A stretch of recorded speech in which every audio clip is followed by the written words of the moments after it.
इस सवाल में बताया गया है कि एक plane is flying horizontally at a speed 98 meter per second. एक प्लेन है जो कि हॉरिजॉन्टली मूव कर रहा है विद 98 मीटर पर सेकेंड की स्पीड से। वो एक ऑब्जेक्ट रिलीज करता है और वो 10 सेकंड बाद ग्राउंड पर पहुंचता है। 10 सेकंड बाद ग्राउंड पर पहुंचता है तो किस एंगल से ग्राउंड को हिट करेगा, ये हमें बताना है। फिगर बनाते हैं। अगर कोई प्लेन आपका 98 मीटर पर सेकंड से मूव कर रहा है और यहां से एक ऑब्जेक्ट को ड्रॉप करता है, कॉन्सेप्ट एक क्या लगेगा, जब भी एक मूविंग बॉडी से किसी ऑब्जेक्ट को ड्रॉप किया जाए तो जो उस मूविंग बॉडी की स्पीड थी वही ड्रॉप करते वक्त उस ऑब्जेक्ट की स्पीड भी होगी। कहने का मतलब जब इससे ड्रॉप करेंगे तो इस ऑब्जेक्ट की एक स्पीड रहेगी, जिसको आप ऐसा बोल सकते हो कि ऑब्जेक्ट को 98 मीटर पर सेकंड से ऐसे फेंका गया है। हो क्या रहा है, एक प्लेन मूव कर रहा है, मूविंग प्लेन से ऑब्जेक्ट को ड्रॉप किया गया है, लेकिन जो ऑब्जेक्ट था उसकी वेलोसिटी खुद 98 मीटर पर सेकंड थी जो कि प्लेन की थी।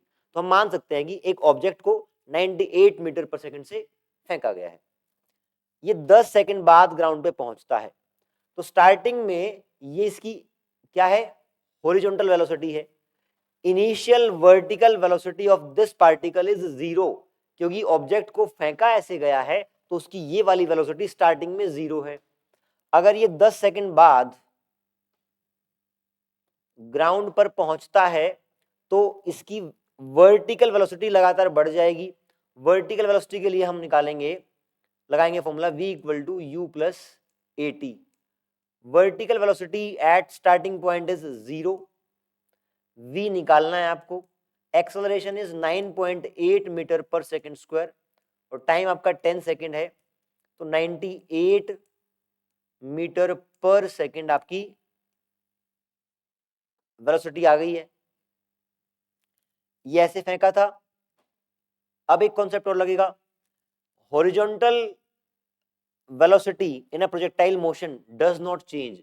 जब ये यहां पे हिट करेगा तो इस वेलोसिटी का ये वाला कंपोनेंट 98 मीटर पर सेकेंड रहेगा और ये वाला कंपोनेंट भी 98 मीटर पर सेकेंड रहेगा। आराम से देख लें, अगर यहाँ पे दिख नहीं रहा है तो थोड़ा सा,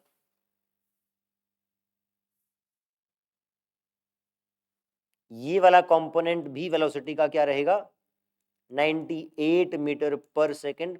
अगर दोनों कंपोनेंट 98 हैं तो आप इस एंगल को बता सकते हैं कि ये 45 डिग्री होगा, क्योंकि दोनों कंपोनेंट वेलोसिटी के बराबर हैं, तो 45 डिग्री के एंगल पे ये हिट करेगा। बहुत ही बढ़िया सवाल है, कई कॉन्सेप्ट कवर हो गए। सबसे पहले जिस मूविंग बॉडी से आप ऑब्जेक्ट को ड्रॉप करोगे उसकी वही स्पीड रहेगी, ठीक बात है। जब ऐसे ड्रॉप किया गया है तो इसकी इनिशियल हॉरिजॉन्टल वेलोसिटी है, वर्टिकल 0 है, कॉन्सेप्ट नंबर 2। और ये वेलोसिटी 0 है और टाइम के साथ ये वाला कंपोनेंट नहीं बदलेगा, हॉरिजॉन्टल, वर्टिकल बदलेगा क्योंकि ग्रेविटी लग रही है। वो बदलते बदलते हमने इक्वेशन लगाई, वो 98 मीटर पर सेकंड हो गया, वो आपका 98 मीटर पर सेकंड था ऑलरेडी। और फाइनली आपको वेलोसिटी के दोनों कंपोनेंट बराबर मिल गए तो एंगल आपका 45 डिग्री हो गया। अगर यहां पर बराबर नहीं मिलते तो आप एंगल निकालने के लिए फॉर्मूला यूज करते V Y by V X. Very important question, बहुत सारे कॉन्सेप्ट इसके में एक साथ कवर हो रहे हैं। Do it very sincerely. Thank you.